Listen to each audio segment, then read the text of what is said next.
आहात आपल्या हक्काचं चॅनल, आपली बातमी आपलं चॅनल वन भारत। कल्याण पूर्वेतील पुणे लिंक रोड खालून संतोषनगर प्रभागातून लोकग्रामकडे जाणाऱ्या महत्त्वाच्या नाल्याची रुंदी व उंची वाढवण्याच्या कामासाठी कल्याण डोंबिवली महानगरपालिकेने निधी मंजूर केला असला तरी प्रत्यक्ष काम अद्याप सुरू झाले नसल्याने परिसरातील नागरिकांना दरवर्षी पावसाळ्यात जलसंकटाचा सामना करावा लागत आहे।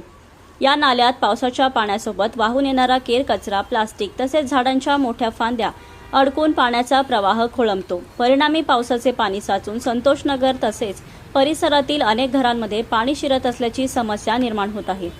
रविवारी दुपारी शिवसेना संपर्क प्रमुख तथा प्रभागाचे नगरसेवक महेश गायकवाड यांनी घटनास्थळी भेट देत परिस्थितीची पाहणी केली। यावेळी ते स्वतः नाल्याच्या तोंडाशी खाली उतरून अडकलेला केर कचरा व इतर अडथळे हटवण्याचा प्रयत्न केला। मात्र नाल्यात मोठ्या प्रमाणात झाडांच्या जाड फांद्या अडकून राहिल्याने पाण्याचा प्रवाह पूर्ण क्षमतेने मोकळा होऊ शकला नाही। यावेळी बोलताना महेश गायकवाड म्हणाले की या नाल्याच्या रुंदीकरण व उंची वाढवण्याच्या कामासाठी निधी मंजूर झाला असला तरी काम तातडीने सुरू होणे अत्यंत आवश्यक आहे।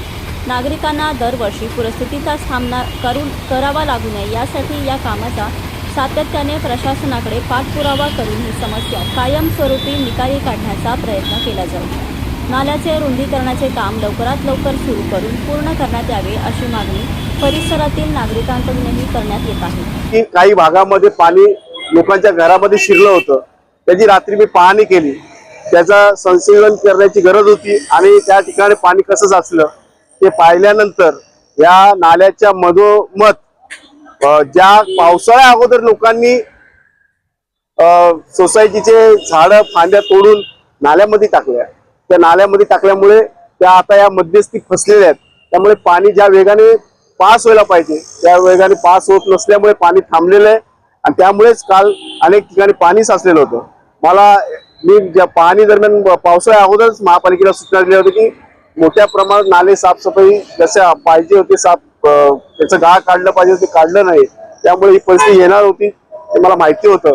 त्याचप्रमाणे हा जो नाला आहे, हा संतोषनगर लगत लोकग्रामचा जो नाला आहे, याची रुंदी वाढवावी। वारंवार मी पत्रव्यवहार आणि महापालिकेकडे मागणी केलेली आहे। जोपर्यंत याची रुंदी आणि याची हाईट जोपर्यंत वाढवणार नाही तोपर्यंत ही परिस्थिती अशी उद्भवत राहील। मी महापालिकेला आपल्या माध्यमातून आवाहन करतो की आपण ही परिस्थिती इथली जर बदलली तर येणाऱ्या काळामध्ये पाणी कोणाच्या घरामध्ये शिरणार नाही।